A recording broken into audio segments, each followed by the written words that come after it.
Sport FM matin, les titres, l'entente 2 battu par le CDF ACNOR est tout de même sacré champion de la mi-saison de la D1 du Togo. C'est la conséquence du nul de Unisport doublé dans la foulée par la SOTR, auteur d'un hold-up parfait à Nero.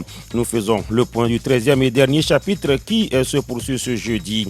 Foot scolaire avec la troisième journée de la phase préfectorale dans le Grand Lomé. Le lycée technique Adido Gomez soumet l'IFAD Bâtiment, le lycée Tokouin 2 et trille le lycée Tokouin 1. La compétition s'est disputée également à l'intérieur du pays. Pas de deuxième tour pour Kombété, Octava au fleuret masculin. L'escrimeur togolais s'arrête en poule au championnat d'Afrique cadet junior qui a lieu en Angola. Et puis la Ligue européenne des champions de football.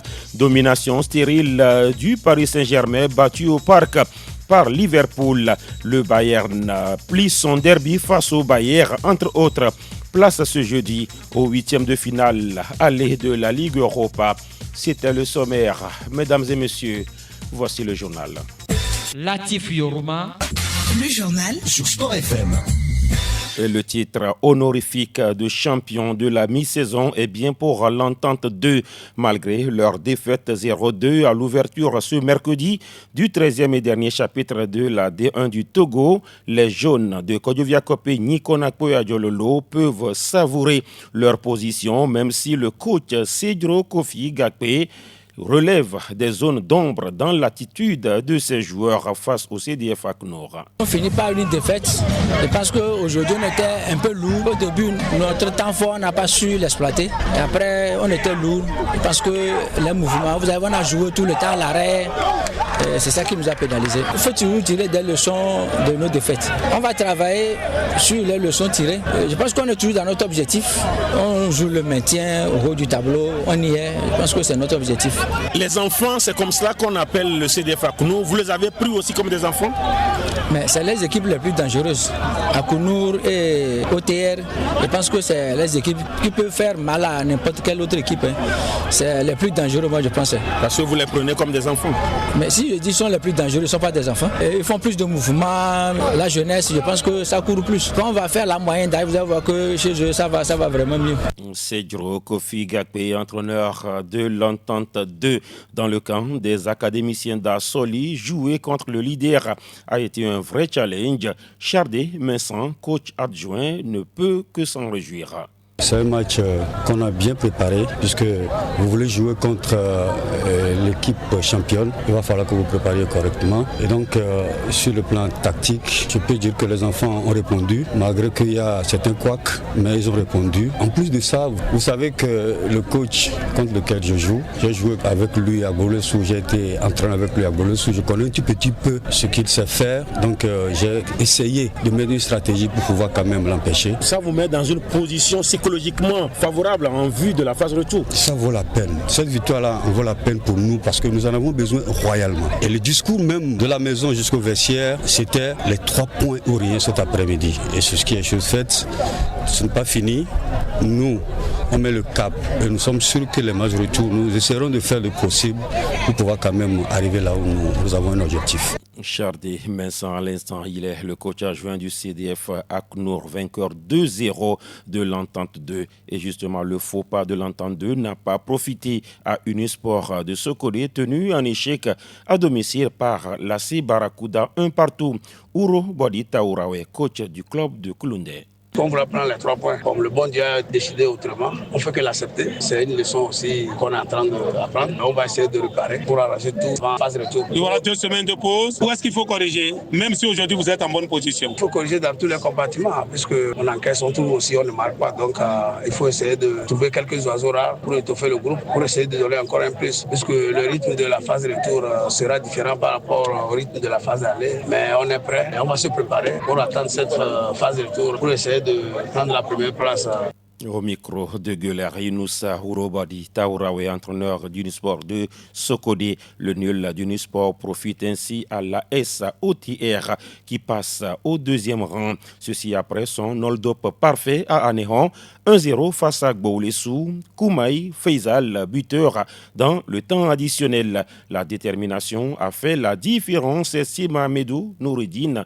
Il est le coach adjoint de la SOTR. Nous avons cru en nous depuis le début du match. On savait qu'on allait faire la différence, même si c'est aux dernières minutes. Par moment, des occasions des pénaltys, on sifflait tout ça là. On était confiant qu'on allait forcément scorer. C'était notre force jusqu'à ce qu'on a eu le gain de cause. On ne peut pas faire une rotation dans ce genre de match aussi, de cette manière. Mais je vous le dis toujours, la SOTR, c'est une équipe constituée des jeunes, pratiquement. En manque d'expérience, oui. Mais en termes de talent, de capacité technique, tout ça, ils en ont. Mais l'expérience du championnat, ils n'en ont pas totalement pour le moment. Donc, ça va venir aussi pour eux. Ahmedou Noureddine, entraîneur de la SOTR.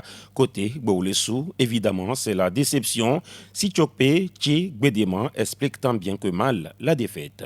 C'est une déception. L'objectif, c'est de gagner ce match. Bon, maintenant, on tendait vers un match nul qui, d'ailleurs, pour nous-mêmes, était déjà négatif. Mais malheureusement, on vient d'encaisser un but à la toute dernière minute. La déception est grande. Bon, c'est le football. Si on revient un peu dans ce match, ça a été beaucoup plus tactique et puis un peu physique. Hein? Oui, tout est dedans. Vous avez l'équipe de OTR, c'est une équipe joueuse qui est aussi physique et tactique. Donc, il y a un répondant. Nos joueurs ont répondu tactiquement. Ça changeait à tout moment. Vous avez vu de part et d'autre, toutes les équipes changeaient. Voilà, à chaque changement, un nouveau joueur qui rentre de l'autre côté. On fait une adaptation. Dès que nous faisons un changement, vous allez voir tactiquement, ils font aussi une adaptation. Bon, maintenant, ça a été joué jusqu'à la dernière minute. Il faut vraiment qu'on trouve ce courage-là pour remonter. Maurice Tché Gbedema Sichopi, entraîneur des requins mâles du littoral. Propos recueillis par Grégoire Kokou à Tignon. Gomido termine la phase aller sur une série de 8 matchs sans défaite. Les Showboys de Palimé surprennent. Sinon, remportent leur 4e victoire de la saison sur l'étoile filante battue 1-0 à Gonsimé. Le coach Jean-Paul Dossé-Abalo ne peut qu'être heureux de ces 3 points. Pour gagner, c'est difficile pour nous, mais là, on vient vraiment de prendre 3 points qui va faire du bien au moral, surtout avant la trêve. Ça fait longtemps qu'on court derrière cette 4e victoire. On reste sur 8 matchs sans perdre. C'est vraiment une très bonne chose pour l'équipe. Vous avez dit lors de la 12e journée qu'il faut gagner ce match. Sur quoi vous avez insisté cet après-midi pour gagner? Ouais, c'est le mental. Je leur dis tant que la bête n'est pas sifflée, parce que le dernier match à la maison, on a vu l'exemple avec Asco, parce qu'ils étaient à l'agonie, mais ils ont poussé jusqu'à ce qu'ils ont obtenu l'égalisation. C'est ça qui leur manque. Il faut qu'ils poussent. On doit prendre les tops absolument, parce que c'est jouable, surtout en premier temps. Après la première temps, on s'est dit que c'est jouable. Donc ils ont cru jusqu'à après, on peut dire que aussi on a eu la réussite. Donc tant mieux pour nous, on ne va pas se plaindre.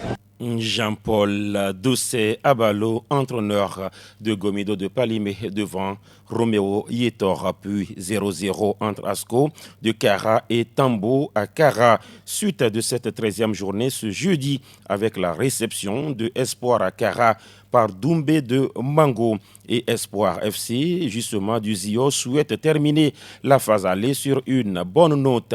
Et pour cela, Théophile Bola ne voudrait pas gagner sur tapis vert au risque du forfait de Doumbé. Le coach du club du Zio lance un SOS pour sauver le tam-tam parlant. Une équipe très joueuse, je déplore qu'ils n'ont pas assez de moyens, dommage pour le football togolais. C'est des gens qu'il faut appuyer, il ne faut pas qu'ils perdent le match par forfait parce qu'ils ne sont pas venus, parce qu'ils ont manqué l'argent.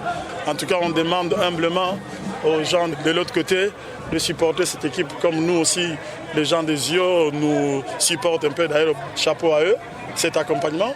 Parce qu'on n'aimerait pas aller chercher 3 points par forfait, faire ce voyage-là et ne pas jouer. On doit se faire plaisir en jouant. Et sans ce football, la jeunesse ne s'épanouit pas beaucoup, joueurs ou supporters. Donc je pense qu'on doit tout faire pour qu'on joue ce match. Théophile Bozenzou Bola, il est bien sûr le coach d'espoir du Zio devant Roméo Yétor. Cette 13e journée se referme vendredi par le match Espina de Pagoуда, ASK, match programmé au municipal de Kara. Vous écoutez le journal sur Sport FM et c'est en direct du studio Vincent Niamey. Dans la suite, nous évoquons le reste de l'actualité en page nationale. Foot scolaire, volleyball, nous irons sur le continent parler bien sûr de Hakim Ziyech. Nous parlons de la soirée européenne avec les derniers matchs allés des 8e de la C1. Les informations d'ici, d'Afrique et du monde, c'est sur Sport FM. C'est sur Sport FM. Sport FM matin, la suite championnat scolaire 2024-2025, troisième journée de football dans le tableau masculin à l'inspection Lomé commune. Victoire du lycée technique professionnel de Lomé sur l'IFAD bâtiment 2-1. Le message à l'endroit des joueurs est de gagner obligatoirement le match, dit le coach de l'ITP Lomé, Émile Degbevi. Au début, ils ne voulaient pas jouer ce match parce qu'on a le devoir surveiller. Mais pour ne pas tarder le championnat, on leur a expliqué de venir. Ils ont accepté. Donc au début, ils ne sont pas vite rentrés dans le jeu. Bon, ils m'ont dit qu'ils ont observé le jeu de l'adversaire, mais ça ne doit pas être comme ça. On leur a demandé de faire tout pour gagner ce match. Parce que ce n'est pas un match à perdre. Le dernier match, on avait fait match nul. Et ce match, si on fait encore match nul ou on perd ce match-là, on n'aura pas notre place dans la suite de la compétition. Donc, on leur a motivé et on leur a dit que l'administration aussi est sur le terrain, ils les observent. Donc, ils n'ont qu'à tout faire pour honorer le nom de ESLP Lomé. Aujourd'hui, l'équipe du lycée technique d'Adilo Gomé a gagné. Comment comptez-vous aborder la prochaine journée? Le prochain match, c'est un match à gagner obligatoirement. Parce que notre position n'est pas du tout rose pour le moment. Oui, on ne doit pas perdre ce match-là. Parce que nous avons 4 points aujourd'hui, mais l'équipe avec laquelle nous avons joué aujourd'hui a encore un match en retard à jouer. Donc les choses peuvent changer à tout moment. Émile Degbeville, l'entraîneur du lycée technique Adido Gomé. Mes joueurs ont fait preuve d'un complexe d'infériorité, explique Hunkali Kossi, entraîneur de l'IFAD Bâtiment. C'est une première. C'est vrai qu'on a participé l'année dernière, mais pour cette année, pour les nouveaux qui sont là, c'est une première. On a appris ce qui a fait qu'ils ont démarré tardivement et qu'ils étaient sous le complexe. Maintenant, quand ils ont compris, je crois qu'on va corriger les quelques erreurs et puis régler certaines choses pour que les 2 matchs qui restent, qu'on puisse remporter. Maintenant, vu ce qui s'est produit, je crois que chacun aura tiré son expérience du jeu. La défense, elle a flanché un peu, mais nous trouverons les moyens pour remettre les pieds en place pour qu'on puisse contenir les assauts adverses. Et que peuvent attendre maintenant les dirigeants de l'équipe de l'IFAD pour le compte de la prochaine journée? Nous leur promettons faire tout, mouiller les maillots pour que nous puissions sortir tête haute de ce tournoi. Kali Kossi, entraîneur de l'IFAD Bâtiment, propos recueillis par David Djadjou. Autre résultat en football dans l'inspection Lomé commune, le lycée de Tokoin 2 a battu le lycée Tokoin 1 4-1. Clémence Divine 4. Institut Polytechnique Le Brillant 1. IPGD Agoué a dominé Kouvahe 2-0. Albert Legrand s'incline 0-1 devant les Lumières de Zanguera. Chez les U15, défaite de la Graine Divine devant Lumière du Monde, 1-2. Dans le tableau féminin, toujours en football, le lycée d'enseignement technique et professionnel de Lomé a perdu face au lycée d'Agoignivé 2-0. En basketball, toujours à Lomé commune, pour le compte de la 3e journée, le collège protestant de Tokoin a dominé le collège protestant Agbalpédo 41-31. Chez les filles, protestant Tokoin a encore gagné face à protestant Agbalpédo 10-6. Inspection scolaire au goût à présent dans les plateaux, bien sûr. Chez les garçons U15, le CG Glécopé a battu le CG Akpolo 2-0. Chez les U20, le lycée Avetonou a dominé le lycée d'Apégamé 1-0. Dans la Cosa, ce mercredi 5 mars, quelques résultats chez les filles.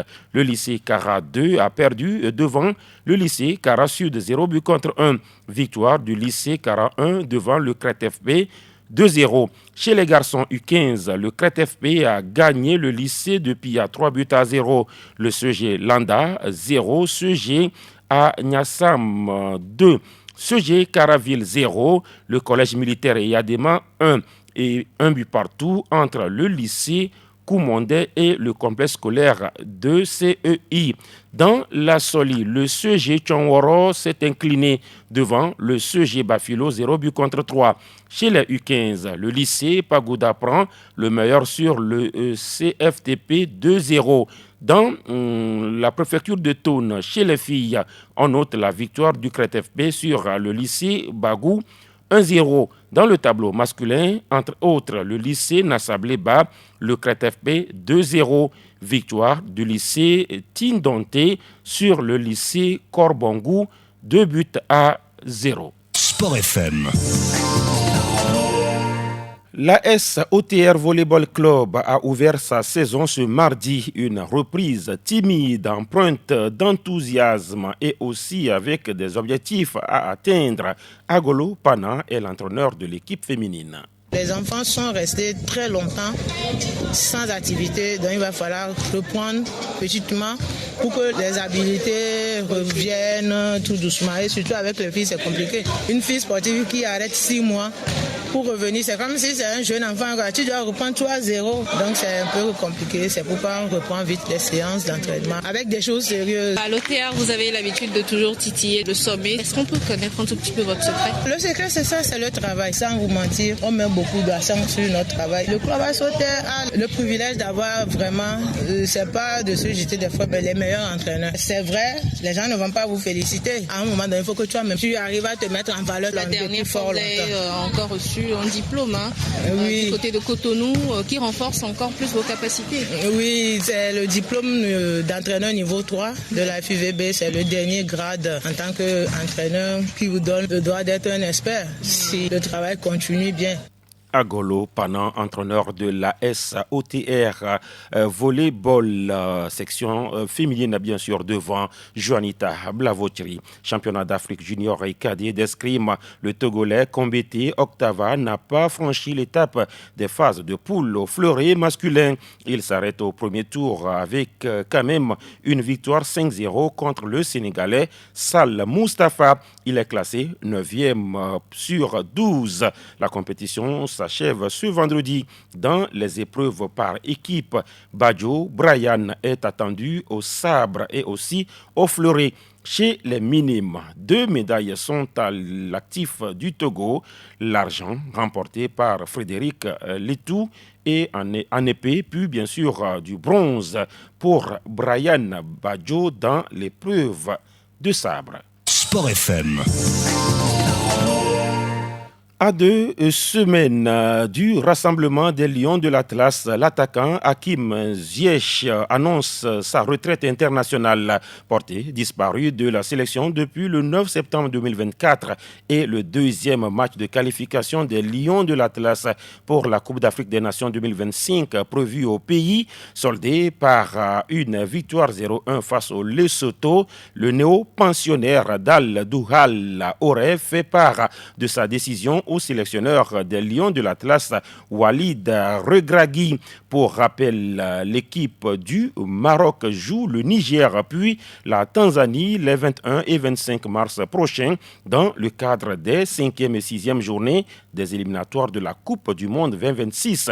Peut-être sans Hakim Ziyech qui met fin à sa carrière internationale. Sans transition, nous sommes sur le vieux continent. C'est un pari dominateur, mais au final battu au Parc des Princes par Liverpool. Pourtant, bousculé dans tous les sens le long de la rencontre. Les multiples maladresses de Dembélé, Barcola, Doué et les autres ont été sanctionnés à la 86e minute par le seul tir cadré de Liverpool. Les Reds l'emportent donc 1-0 sur le but d'Elliott avant la manche retour mardi prochain. Ce sera à Anfield Road. Ailleurs, c'est le Bayern qui a presque tué le suspense. Le club bavarois l'emporte 3-0 à l'Allianz Arena. C'était face au Bayer Leverkusen. Harry Kane, double buteur, puis un autre de Jamal Musiala. Autre résultat, hold-up du Barça chez le Benfica battu 1-0 avec une réalisation de Rafinha à la 61e. Le Barça réduit pourtant à 10 suite à l'expulsion de Pau Kourbassi à la 22e. Et puis l'Inter, grâce à Marcus Thuram et Lautaro Martinez, l'emporte 2-0 sur la pelouse du Feyenoord Rotterdam. Match retour de ces huitièmes de finale aller mardi. Place ce jeudi au 8e aller de la Ligue Europa. La Real Sociedad reçoit Manchester United. Lyon est à l'épreuve du Steaua Bucarest. Face à face, Fenerbahçe, Glasgow Rangers. AZ Alkmaar attend de pied ferme Tottenham. Victoria Plzen reçoit la Lazio. L'Olympiakos, le Pirée, joue sous la pelouse de Bodo Glimt. À suivre aussi Ajax d'Amsterdam, Eintracht Francfort, puis Roma Bilbao. Sport FM.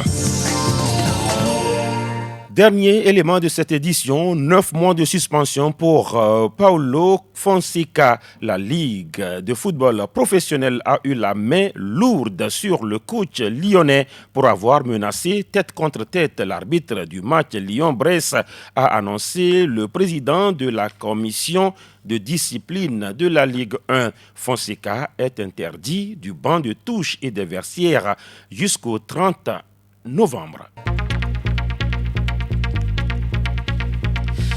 C'est bien fini pour cette édition, mise en onde par Olivier Koudjo, réalisation signée Aïcha Koulibaly. Je suis Latif Yorouma, merci surtout de nous avoir suivis. Les informations sportives vous ont été